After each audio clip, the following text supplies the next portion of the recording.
Welcome to Meldon Law and Friends. I'm Jeffrey Meldon, founder of Meldon Law and also the host for our Meldon Law and Friends podcast. And we have great guests again this week. We're looking forward to making sure you learn all about the different things going on in our community. I want to make a couple quick announcements. We have a Father's Day giveaway. $250 gift card to Spurrier's Gridiron Grill, and Steve Spurrier will sign a visor personally to Dad. So that's a heck of a package. You get to take Dad out to Spurrier's on Father's Day and get Steve Spurrier to sign a visor. So anyhow, we're very excited about that. What you do is you go to Meldon Law Facebook page and enter the contest. It's just scroll down until you see the Father's Day giveaway, and it's there. It's free. Everybody can enter, and we've had tons of really happy families win these contests. So go for it. Next, for those of you that don't know, the Gators are in the regionals for NCAA baseball, and we are hosting a regional here, and we have 2 tickets for each of the games. There may be as many 5 or 6 games. The Gators hopefully will be playing in at least 3 or 4 if they'll need that many to win. And it's great. It starts this Friday and goes Friday, Saturday, Sunday, and Monday if necessary. Again, go to Meldon Law Facebook page, and you will see the NCAA baseball regionals with the Florida Gators. We're also following the Lady Gators. But they're not in town, so we don't have any tickets for them. But they're in the NCAA tournament as well. So there's a lot going on. It's school's over for the school year, but now we're getting ready. We're in summer A, summer B, starting at the university. However, baseball and softball are still competing, and it's very cool. As a matter of fact, this past Sunday, the women's softball game was on ESPN, and the men's game was on ESPN2 at the exact same time. Mm-hmm. So I thought that was pretty cool when you have 2 Gator softball and baseball teams on ESPN simultaneously. That was very, very cool. Okay, we have a special guest for us. Jason Wells is our guest, and good afternoon, Jason. How Thank you. Yeah, I'm doing great. Appreciate you having me. It's an honor. Yeah, well, listen, I know you're doing some amazing things at the Boys and Girls Club, and your title is Commissioner of the Northwest Boys and Girls Club in Alachua County. Okay. Fairly new, right? When did you start there? So I actually started in January, yes, sir. So we got this ball rolling just after the Christmas season, and we're trying to continue. It's rolling pretty hard through the summer now. Well, I'm excited. I know my son Kerry spent a lot of time playing basketball out there, and it's a really neat facility. So tell us how you got to where you took over running this Boys and Girls Club. So my past, the majority of my past has been either in the ministry world, doing pastoral work or youth pastor work, church planning, that kind of stuff, and then also in the nonprofit realm as well. That's been the majority of my existence as a career. And so this opportunity actually came up multiple times. It's kind of ironic. The whole story is a little bit long, but ultimately I turned 40. I know that's surprising, right? But I turned 40. I guess it was about a year ago, and we had made our way back to Florida. My wife and I are both from just outside Orlando. We had made our way back to Florida about 7 years ago When we got here, I started teaching school. I taught at Buchholz, taught up at Santa Fe, coached football there for a little while. And really, my wife didn't think I made enough money, right? Like, that's just the way it went down, right? At the end of the day, I came home and she's like, listen, we're broke and you're not as happy as you could be. Fix one. And I said, okay, I could do that. And so I decided to step away from teaching, and the Lord blessed me with a phenomenal job in sales, actually. I actually was doing oil sales, so I became an oil man, and have been doing that for about the last 6 years or so. And it was a huge blessing, right? Financially, it was a blessing. I think I tripled my teacher salary like in the first week. It also afforded me time with my kids, time with my football, so I didn't have to cut and sever the ties in terms of football coaching. So I've still been able to coach as a coach at Buchholz. I've been working like 25 hours a week, and living the dream. And so I turned 40 last year, and there's some irony to this, right? I'm sitting on my couch in my home going, things are pretty good, man. Like, life is pretty good, right? I'm just, nice house, nice cars. At that point in time, my wife still liked me, which 8 years in is a pretty good deal. Two beautiful kids, Josiah's 6, Gigi's 4. Really, I was just literally sitting around basking and enjoying what God had prepared for me, right? And then the thought crossed my mind, as good as things are, 40 years from now, when I'm 80 and I go strolling into heaven, if all I've done is just sell grease, I don't know how happy Jesus would be with me. And there was a phrase that my dad hit me with a long time ago. He said, son, you're gifted. He said, and your gifts will make you money, but they weren't made to make you money. And that little phrase kind of resonated in that moment. And I said a little prayer and I said, all right, Lord, yeah, like, I need to be doing something that I feel like I'm moving the needle with. And for me personally, it's always been about young people. It's always been about mentoring. That's what coaching is about. That's what my youth pastoring ministry. I was the director for FCA at Mississippi State.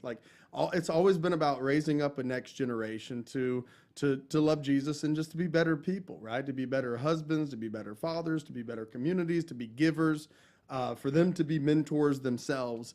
And so it was actually in that vein, shortly after me and the Lord kind of had that moment, that for a third time, the opportunity with the Boys and Girls Club came open. So Doug Johnson, who was a buddy of mine, reached out and said, hey, man, like, we need you. Like, we need somebody from the community that's trustworthy, that can handle this ship, and that will, tap all the resource and all the potential that's there.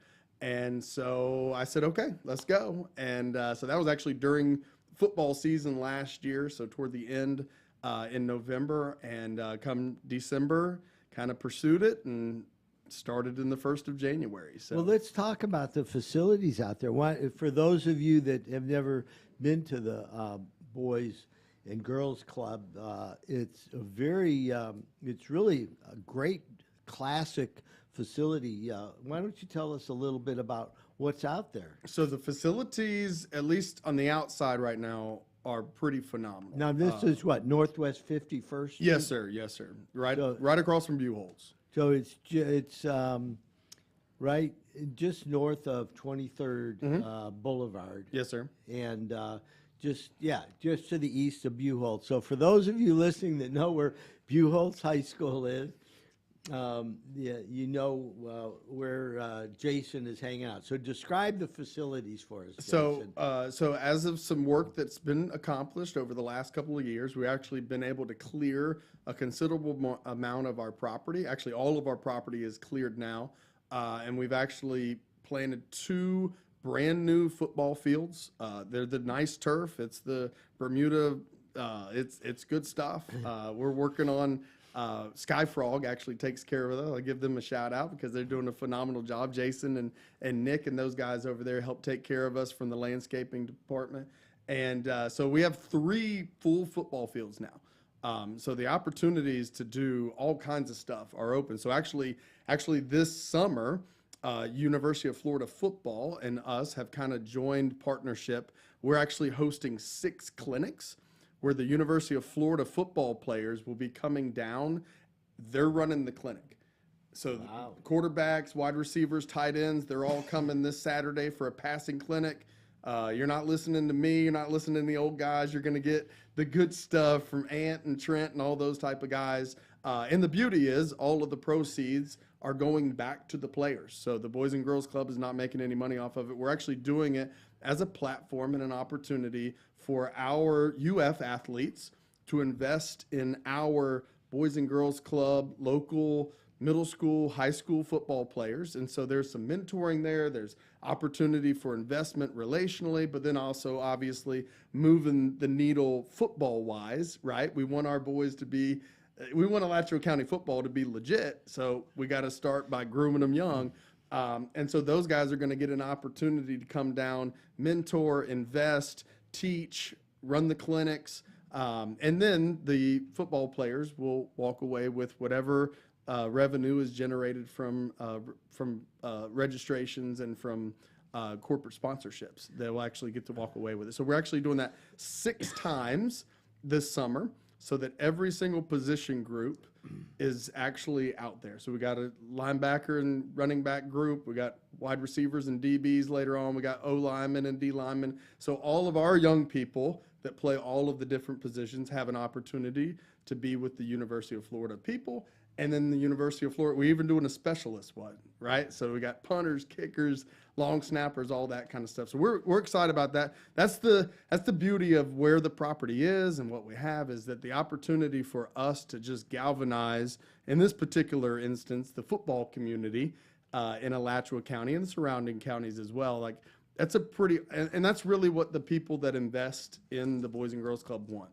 They want a safe, healthy, valued, just moral, solid, healthy place for their kids to grow up and to get to play sports. And so that's what we try to do in terms of the use of our facilities and environment. How old are the boys and girls that go to the club? So the boys and girls that come to the club can be all the way from 1st grade all the way to 12th. I'll give a shout out. We have a phenomenal director. So every day, a lot of people don't even know this about our club. A lot of people tie it to the sports stuff. But every single day, we have 120 kids that come to our facility. We feed them. We tutor them. We have certified teachers that come down. They help with tutoring in math. They help with reading. We have a whole program that's built toward introducing technology to a socioeconomic group that there's disparity there between them and some of their, upper demographic classmates. So we're trying to close that. We're launching a robotics program soon. Hopefully we have a remodel that we have on the books that we're working toward as a $1.5 million facility overhaul that's going to include a commercial kitchen. And we're going to start up a culinary program for our young people. Like, that kind of stuff goes on every day that people don't know about. And we have a phenomenal facility director. Her name's Valerie White. She's a star. All of her boys are now coming through. One's at Buchholz. Actually, 2 are about to be at Buchholz, and one's at Fort White. So she's a pillar of the community, and the community is galvanized around her. And we're actually at capacity. At least we were for the fall, which is pretty big, right? Like that is a hurdle that for a long period of time has been a tough bar to meet. And so the fact that we got there is pretty impressive, but we're also not happy, right? We want to invest in more than 120 kids, which is why the remodel is so necessary. That's for the after school. That's the after school program. But yes, as sir. far as football, I drive by there all the time. I see a ton of cars and kids out there, particularly during the fall. Man, that place is jamming. It seems like it goes every night, all weekend. And now that you have 3 fields, it'll be even more. You got enough space to park the cars now? No, we don't. I know. Parking is always an issue, but just get there early. No, it's great. I mean, we just had our Alachua County Elite 7-on-7 group. So we had a 7-on-7 season for our middle school groups. We had over That's 7 players on each side. yes, for sir. those- Basically passing league. Yeah. And some of our viewers and listeners don't know all the football lingo, so you got to break it There you down go, you for gotta them, break it Jason. down. Anyhow, I'm here with Jason Wells from the Boys and Girls Club in Alachua County, and we are having this great talk about what it does for our community and how to get involved. We're going to be back in 60 seconds for more Meldon Law and Friends. Oh my gosh! I can't even believe this! Look! Look what you have done to my truck! Excuse me, it's your fault, it's not my fault. Yes, it is your No, fault! it's not, no, I am it's not. calling Jeffrey Meldon from Meldon Law. So I'm gonna call Jeffrey, my husband. Meldon Law, this is Jeffrey speaking. This crazy no, lady wait, here, honey. this crazy lady, he might... New client? Yes, but this one might be a little tricky. We are here at the University of Florida, where Albert and Alberta are competing in the Gator penalty shootout. Albert is ready to stop the shot at all costs. What a disaster! Luckily, Meldon Law is the only official law firm partner of the Florida Gators. If you have suffered any injury, do not worry because Meldon Law is going to help you with your recovery. Meldon Law doesn't back down until they reach their goal. Welcome back to Meldon Law and Friends. I'm Jeffrey Meldon, founder of Meldon Law, and we're here with Jason Wells, the commissioner of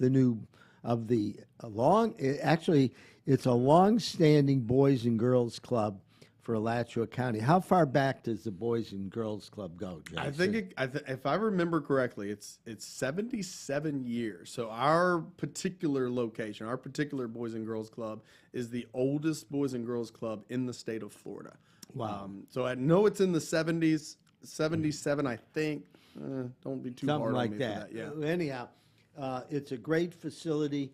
You have all these football fields. Do they ever use it for soccer, the football fields? Well, lacrosse. Lacrosse is pretty heavy out there as well. So we have not ventured into soccer yet. If somebody wants to donate some soccer goals, maybe we'll venture down that. I know. Well, soccer, when my son Kerry was growing up, in the 80s, youth soccer here was huge. And I actually was a coach for 6 seasons. Okay. And we'd go out, we'd play on Saturday, and we were always looking for fields to play on. And so I don't know if that situation's corrected itself or not. I can't speak to the soccer crowd as of yet. So, but we have a lot of lacrosse stuff that's been going on. We have a lot of football stuff. Football keeps you pretty busy. So. Oh yeah. Now, is football season just in the fall, or do kids play? No, it's all year round. So literally every single day, every single morning during the summer, minus Thursdays. Thursdays are one day off so that we can cut the field and do all that sort of stuff. So Mondays we have a quarterback clinic. Tuesdays we have a linebacker clinic. Wednesdays we have a DB clinic, and Fridays we have an offensive line clinic. And then, of course, we have all the clinics with the University of Florida that's coming down. They'll be doing their 6 clinics. We'll all be on Fridays. We have a summer camp that we're doing for flag football. We have a summer camp that we're doing for little kids for lacrosse. We have a long snapping camp. I mean, we have all sorts of stuff. We got football. We got plenty of football. So. What about basketball? Are you still doing basketball? We have not launched our basketball leagues as of yet. So one of the things that we're in dire need for is we have to get air conditioning in our gym. I don't know if your listeners are from Florida. That gym gets pretty salty. Yeah, and I think it's a metal It's structure, just an old right? metal. Yes, sir. So we are actually in the process of doing a fundraiser now. We've raised about $60,000. It takes about 90. So one of the biggest needs that we have at the club is to continue to get over that hump. We mentioned the after-school kids. That's where the after-school kids eat. And so that's a point of tension that we're really hyper-focused on right now, is because, like, we don't want those kids in that blazing hot eating. especially during the summer. During the summer and eating. So that's a real point of focus. And as soon as we get that done, we're going to look into launching basketball. But it's kind of my conviction that we want everything that we do to be done with the most excellence as we can. And I don't think that our gym facility is quite up to the excellence that it ought to be in the moment. So we're kind of hitting the pause button on the basketball stuff until we can get some of those things remedied for us. Well, I have fond memories of the basketball court there. It's probably the same one that you played on. Probably, yeah. My, I don't know, maybe my son must have been 9 or 10 years old. So this would have been in the late 1980s. He was in a league out there, and we loved going out there. And one game, my mom and dad showed up, and of all the games, my son Kerry had the game of his life. He was hitting 3-pointers left and right. He scored 30-some points in a junior game, and we were so proud of him. And it was really exciting to see how many parents and families showed up for the events. And it's the same way for football or the other. There's a strong commitment in the community to the Northwest Boys and Girls Club. Yes, sir. Yeah, it's been great. We launched our 7-on-7 in the spring, and literally the first sessions were practices. And I looked up on a Tuesday night, and there's like 350 parents out there, and I was like, oh my gosh. I didn't know it was going to be like this.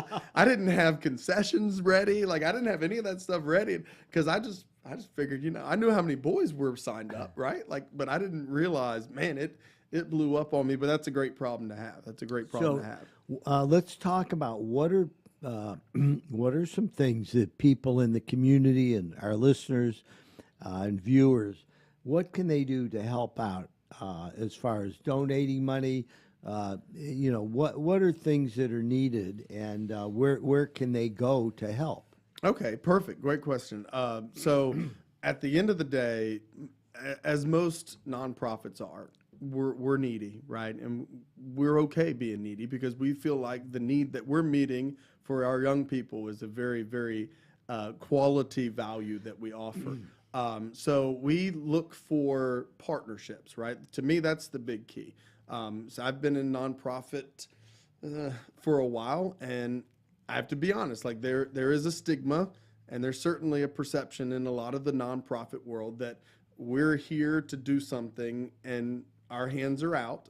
You put stuff in our hands and we'll be happy. And I've never bought into that. I believe that if you have and you're asking people to give toward the value that you have, you ought to be giving value back as well. And so that's a real driving force behind the partnership aspect that we're looking for. So we're excited. We just launched, we'll launch it actually at the beginning of June, a scholarship program where the Boys and Girls Club is offering a $10,000 scholarship to 10 local area athletes to train at Numa Speed with Tim Montgomery.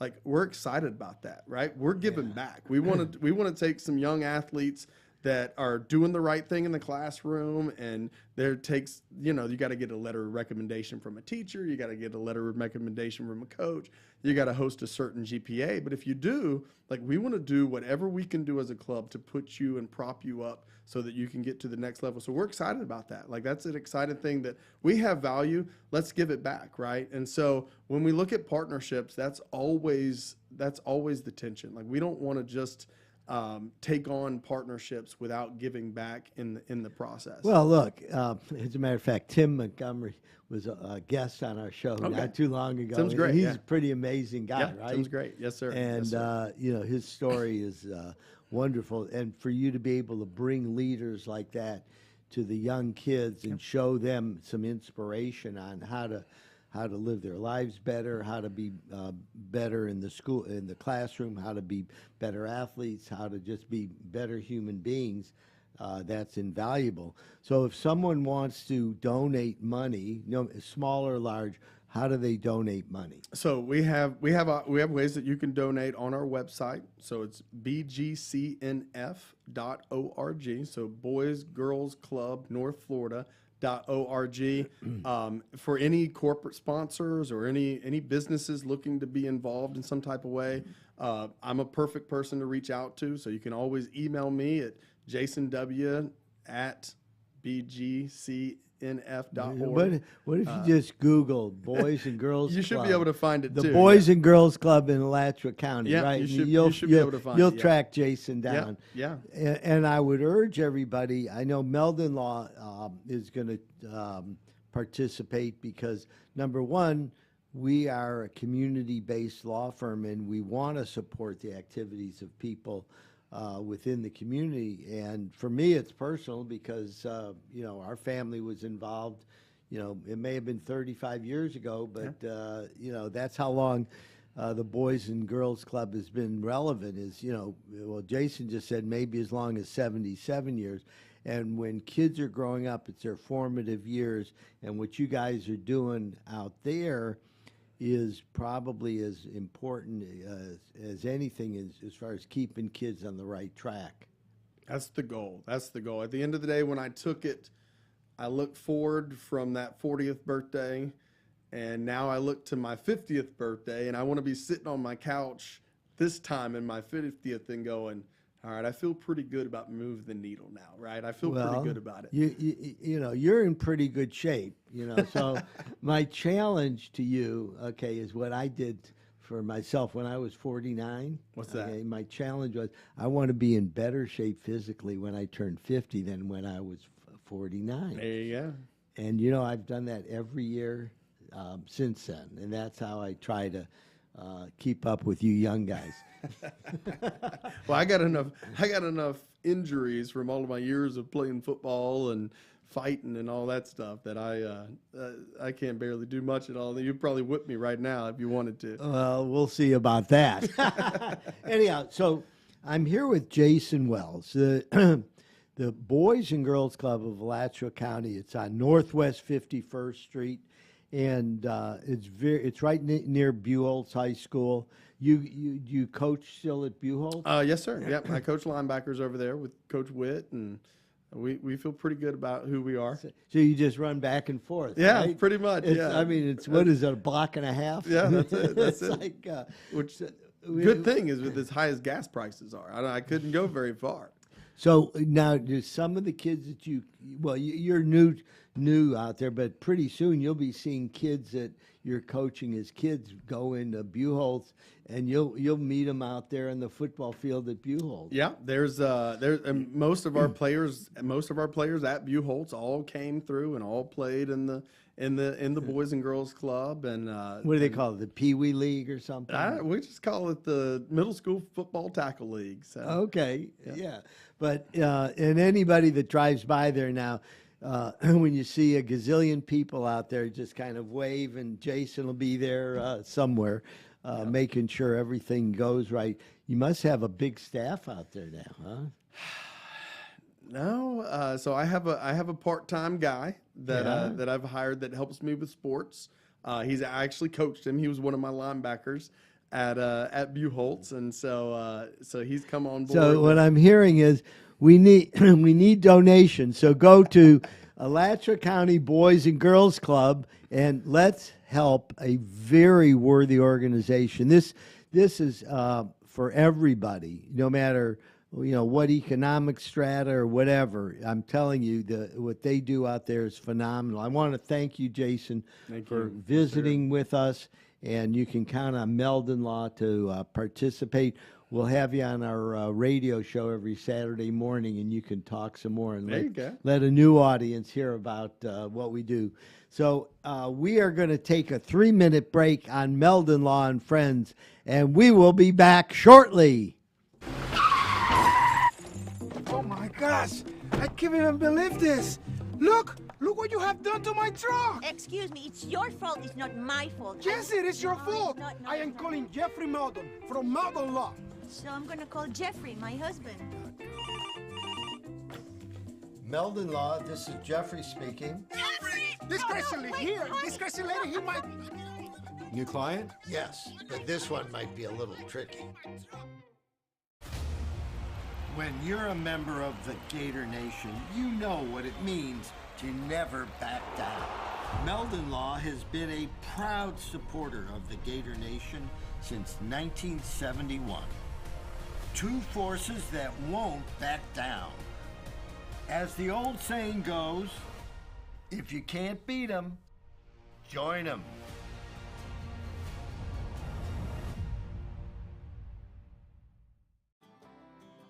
Being a client at Meldon Law was special because I felt like I was really being listened to and I felt welcome by the entire staff. If I were in a situation where I needed legal advice and help, I would absolutely reach out to Jeffrey because his reputation alone speaks for itself. But on a personal level, I know that he would take care of me and help me solve those problems, and I would feel safe with him.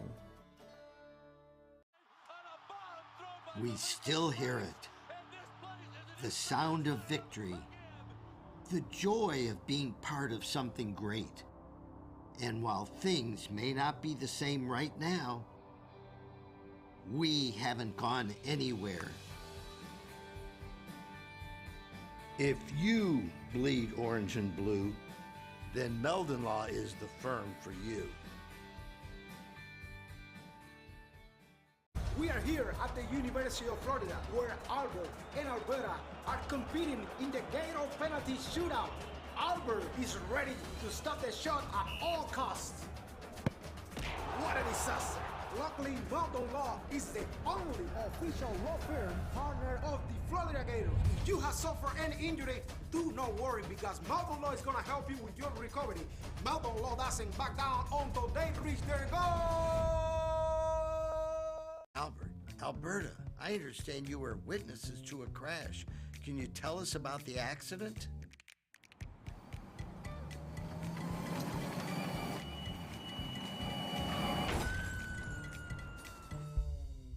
When you're in a crash, it's important to get witness statements immediately after the accident. Whether you're in a car, truck, motorcycle, scooter, or even a golf cart accident, at Meldon Law, we won't back down. Welcome back to Meldon Law and Friends. I'm Jeffrey Meldon, founder of Meldon Law, with offices in Gainesville, Ocala, Lake City, and Fort Lauderdale. We offer services for those seriously injured throughout the state of Florida. Give us a call at any time at 1-352-373-8000 or go to meldonlaw.com. We'd love to help put your lives back together if you have the need. Or friends, family, whatever. We've been here since 1971, and I guess it's fair to say we're not going anywhere. So anyhow, thank you for listening and watching the show. We've got a great guest, our second half of the show. I do want to remind you we have the Father's Day giveaway, and this is really cool. We're giving away a $250 gift card to Spurrier's Gridiron Grill, and that's where we're at today. And it's just an amazing museum and restaurant, one of a kind, and we really want to encourage you to come out here. So for Father's Day, we decided we'd give Pops a $250 gift card to Spurrier's, as well as a personally signed visor from Steve Spurrier. So this is all you have to do is go to Meldon Law Facebook page, and you will be able to enter the contest to win. And we've had some great winners. Everybody has a chance. It's free, no strings, nothing, no strings attached. Just come and help Dad celebrate a great Father's Day. The other promotion we have going on right now is the Gator baseball team. The men's baseball team has a berth as a regional host for the games starting Friday, going through Sunday or Monday. And Meldon Law has tickets for whoever wants them. If you win the contest, just go to Meldon Law Facebook page and you'll see NCAA baseball regionals, The Gators are hosting. We have some tough competition in our regional, so the game should be really exciting. And if you haven't been out to the Florida ballpark yet, go. It's now called the Condren Family Ballpark, and it's so much fun. We have a blast out there. Anyhow, today on the second half of the show, we have a very special guest, Maria Zelaya. Zelaya. Did I pronounce your name Yeah. correctly? You got it right. Okay. So Maria, I understand, among other things, you're a Spanish teacher. Yes, I am. And how long have you been teaching Spanish? 16 years now. Oh, Yep, okay. 16 years. And you're teaching out at East Height High School in Gainesville, right? Yes, for the last 14 years at Eastside. Yes. Oh, okay.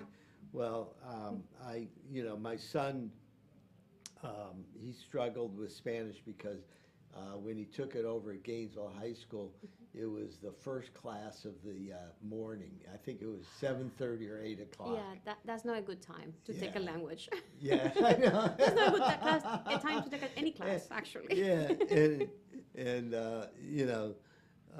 Mrs. Lehman, I don't know if you ever heard of her. Yes, I had her actually. Went to Gainesville High.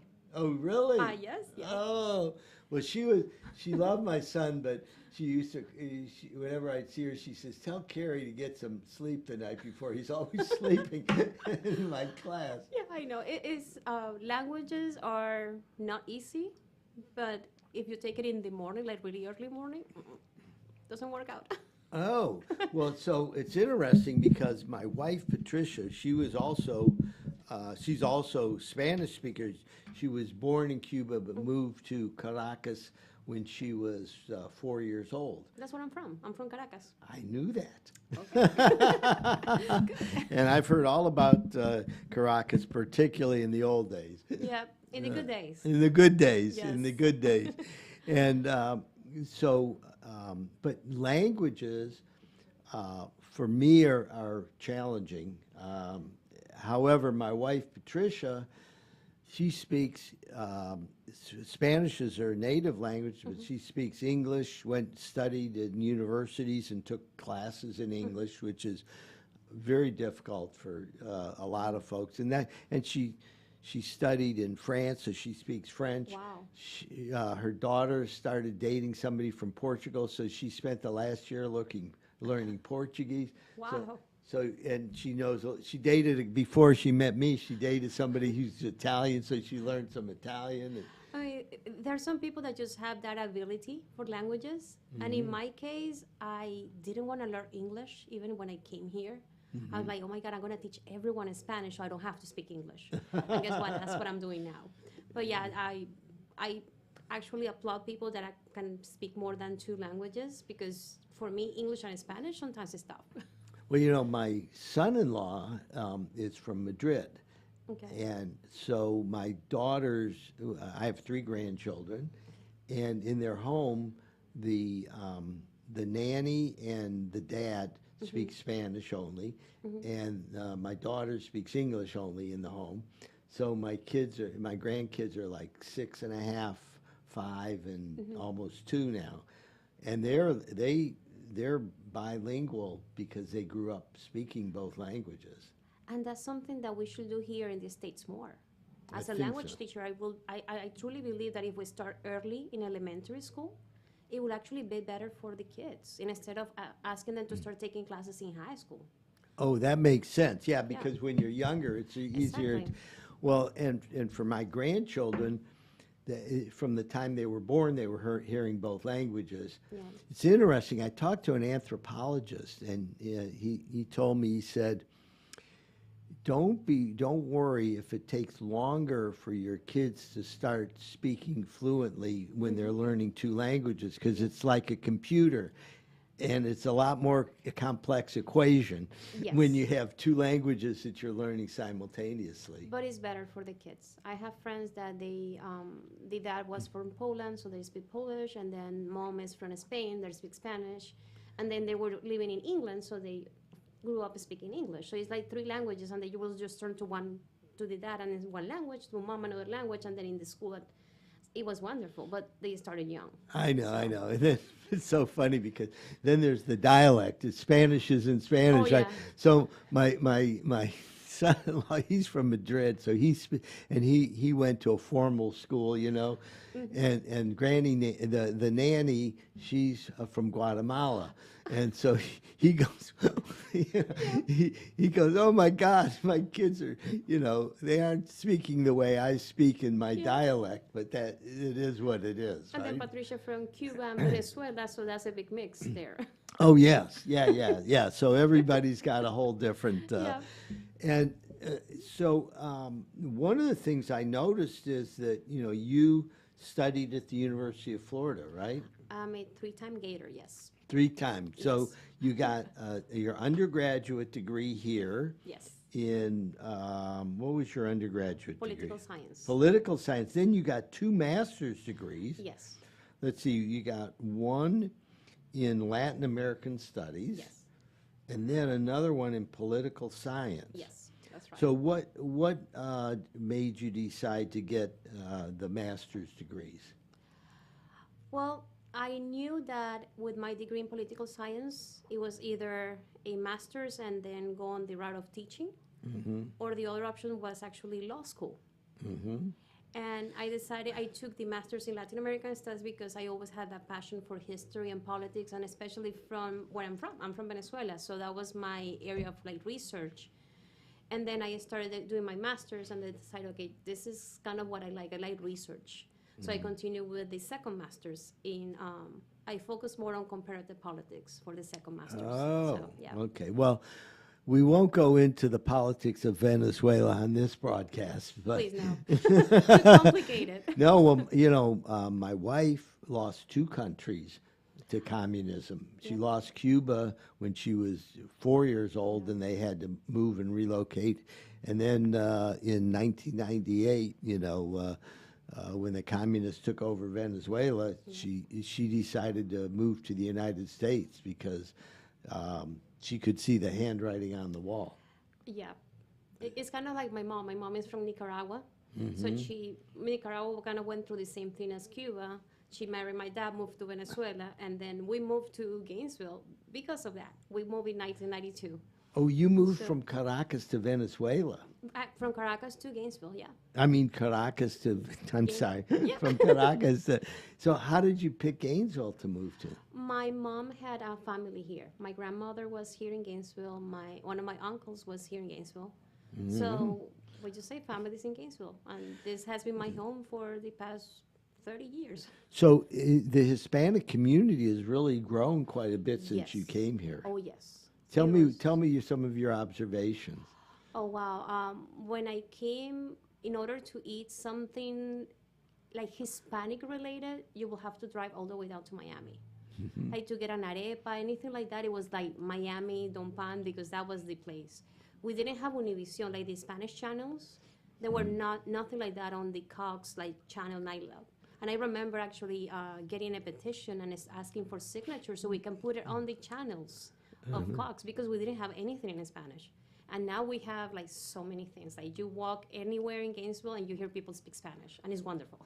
Yeah, no, I mean, and Peter and the gang out at Miapa, Yeah.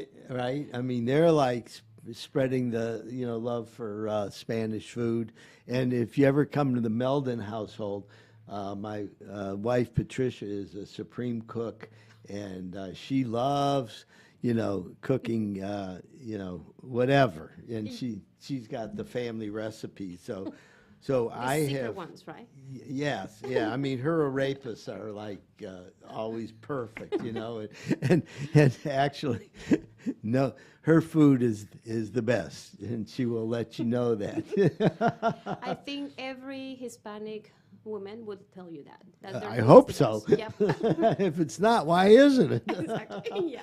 So anyhow, I know your full-time day job is teaching Spanish at Yes. Eastside High School, and you're working with a lot of really bright students, I know, in the International Baccalaureate program there. Yes, we have a wonderful program. We get some of the writers, as you say. It's a tough program, I think, but it prepares them very well for college. Yeah, for those of you that don't know, the International Baccalaureate program is really a pre-college program. The courses are probably as hard or harder than some of the courses you're going to encounter in your first, second year of college.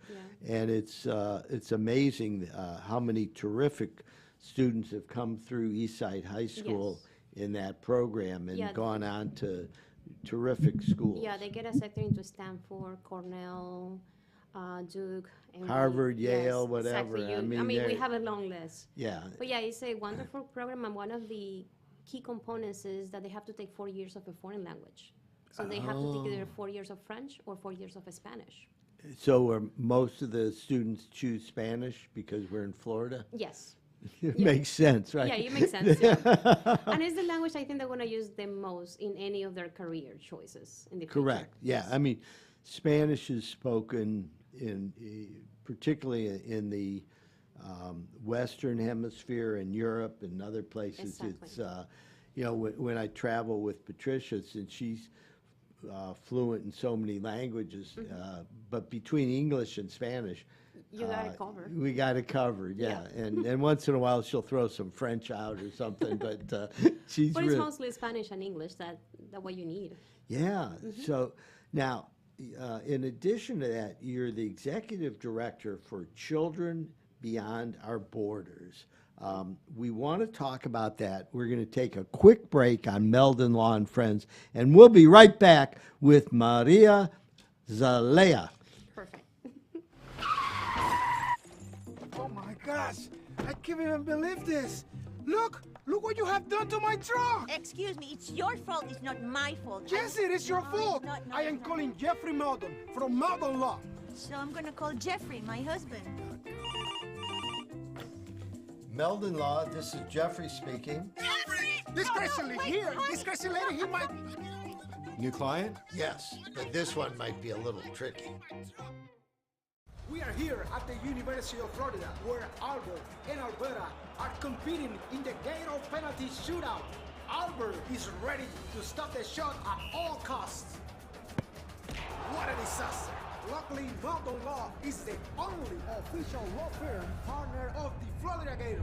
If you have suffered any injury, do not worry because Meldon Law is going to help you with your recovery. Meldon Law doesn't back down until they reach their goal. Welcome back to Meldon Law and Friends. I'm Jeffrey Meldon, hosting Meldon Law and Friends, founder of Meldon Law, and I want to thank you for listening and watching. Again, go to Meldon Law Facebook page for our free Father's Day giveaway, $250 gift certificate to Spurrier's Gridiron Grill. You can see all of Steve Spurrier's helmets behind me, and Steve Spurrier is going to personally sign a visor for Pop for Father's Day. So if anybody wants to do a real nice gift for Dad, just go to our Facebook page and see if you can win it for the family. And Gator Baseball, we have 2 tickets for every game for the baseball regionals starting Friday at the Condren Family Ballpark here in Gainesville. My guest today is Maria Zelaya. And Maria, we were talking before break about this program, Children Beyond Our Borders. Can you tell us a little bit about that? Yeah. We call it CBOB, just for short.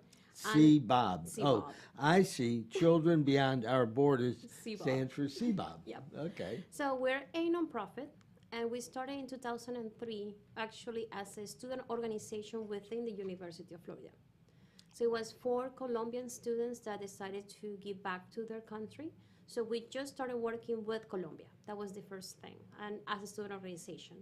After that, we created the nonprofit, and that was in 2005, 2006. And since then, we have been working not just in Colombia, but also we have expanded to programs here in Alachua County. So give our listeners an example of how the program works. Well, our mission is to make sure that vulnerable children have access to education. They have all the tools they need. Our slogan is education equal empowerment. And we Okay. know that people can actually get out of bad situations or the situations that are currently in if they actually get through education. So some of the programs here in Gainesville incorporate not just the children, but also the parents. So we do tutoring for kids. We also do free health clinics for the entire family. Anyone that don't have insurance or that want to see a doctor in Spanish, we organize every 3 months a free health clinic. And we also do parent academies for parents that just arrived to the country and have no idea how the system works. Because it's very complicated when you have terms like GPA, AP, honors classes, middle school, transcript, and you have a long list. And then on top of that, you don't know the language. So it's like, okay, what's happening? I'm trying to help my son, my daughter, but I have no idea what they're talking about. So we do parent academies in Spanish. So that's a series of 7 talks. And we also incorporate this past fall semester English classes for adults. Because we think, okay, we're helping the children with the tutoring. That's one thing. We're helping them make sure they see a doctor and also their parents.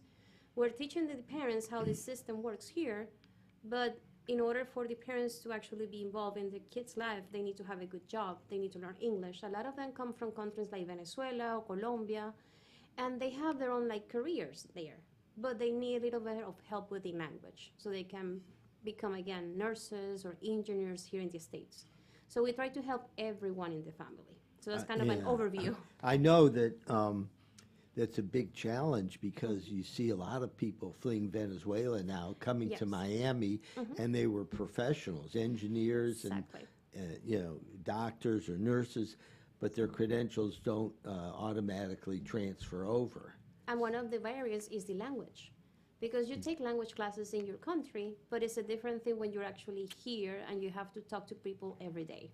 Right. It's completely different. Use it or lose it. Exactly, yes.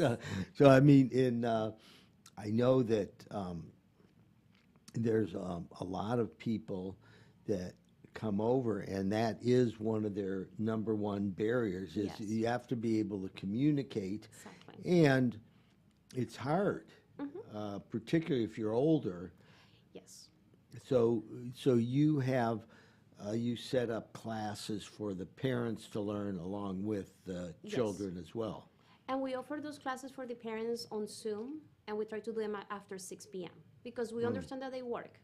Right. And it's hard when you have a family to go home and then cook dinner and then again go out and find a classroom, but you can do it from your house. So we did a level 1 beginners, kind of reviewing basic grammars, vocab, and then we have also the conversation class.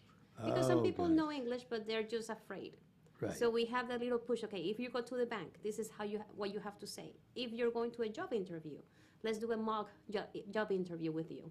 So we have those 2 levels on top of what we do for the children. Well, that's great. I may have to go to the Spanish class to learn Spanish. 'Cause we were having dinner, we were having a pool party over the weekend, and I'm sitting around, and there were 10 Cubans and me. I'm the only gringo in the group. You need Spanish. you probably need Cuban Yeah, Spanish. I need Cuban. Yeah. Well, my wife, my wife and her mom and her son, they consider themselves Cuban, I guess, because they were born in Cuba. Her son, though, was born in Venezuela. So, anyhow, we're all very happy to be in Gainesville. What are some of the attractions for Spanish-speaking people to move to the Gainesville community? I think because it's a college town and it's not a very small town or not a big city, and you can have a family life here. There's so many things that you can do in Gainesville. Like nature is one of our number ones, like parks and the springs. And then also you're so close to Jacksonville and Orlando and Tampa. It's just a day trip. Right. So you don't have to live there in the craziness of traffic and then you can just go there for a day and you can go back home. Yeah, I know. So when my wife Patricia was living in Miami when I met her, right? But her son had gone to the University of Florida, and that's part of how we met. So, anyhow, she already had a good attitude about Gainesville, But then I had to keep bringing her up here so that she got a feel for it. And then all of a sudden she's, oh, I think I might like this place, you know? Yeah. And now when we go down to Miami to visit my daughter and friends, and she's got family down there as well, it's like we love going down there and seeing family, but we can't wait to get back. Exactly. Gainesville has something that will keep you here. I mean, I came here in 1992, and I'm still in Gainesville, and I love Gainesville.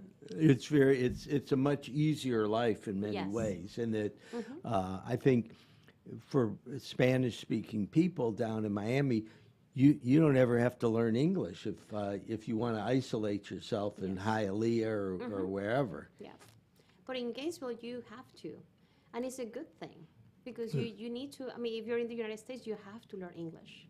You have Right. to communicate if you want to advance. Yeah, I So mean, Gainesville has a little bit of both. You still have that Latin flavor because of the growing Hispanic community, but it's not too Latin.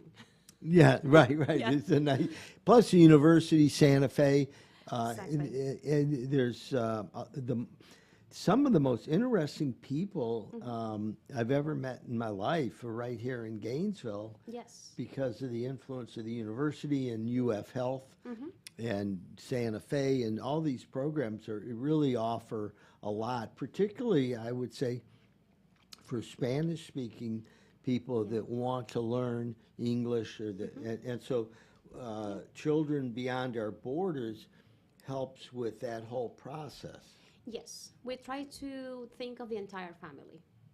Because And because if the kids and the parents can communicate in English if there's some training. Usually Yeah. the kids learn the English more Faster, quickly. yes. Right. And we have seen how families sometimes is the children, the 10, 11-year-old translating for the parents in a teacher-parent conference. So we want to make sure they understand everything, the parents. And it's for everyone. And I think a lot of the people that work at CBOP, we either went through the same thing, so we understand the community. Yes. Now, how do people get a hold of CBOB, Children Beyond Our Borders? If folks want to get involved and help out, what can they do? Couple of things. Our organization is run by volunteers. Everyone, starting from me all the way to the last intern, we're all like volunteers. We don't get paid. So we need more interns. We also look for professionals that want to give back to the community. For example, we have an accounting department, we have marketing, we have the English instructors, we have tutors. But most of my interns right now are students, but I would love to have more professionals. People that just want to offer like 2 or 3 hours per week because they really love the community in Gainesville and they want to give back. So internship is one thing that they can help us with, just volunteering. Also, we all the money that we fundraise goes straight to the programs. That's great. Our next health fair is August 6th, and that's our back to school event. Last year, we were able to give out 100 backpacks with the school supplies for the kids. Oh. And this year, I want to make sure instead of 100, we have 200 backpacks for the community. So well, that's another way that they can help us. I think with Meldon donations. Law will help. Perfect. Okay. I will take you on Let's that. just Yes. do it. Yes. I'm very excited to have Maria Zelaya on our show and learn about Children Beyond Our Borders. If they Google Children Beyond Their Borders, Yes. they can On just, social media, they can look for I Am CBOB. I am CBOB. Yes. Oh, I am CBOB, CBOB. CBOB. Yes. Well, that is terrific, and I really admire everything that you're doing. I hope that our listeners tell their friends and family members to help out, donate some money, donate some time, and tell your friends if they need help and want to become a full-fledged member of the Gainesville community. CBOB is there to help. Yes, exactly. We can help you. Well, thank you very much for listening to this edition of Meldon Law and Friends, and we'll be back next week for another exciting edition. Thank you for listening and watching.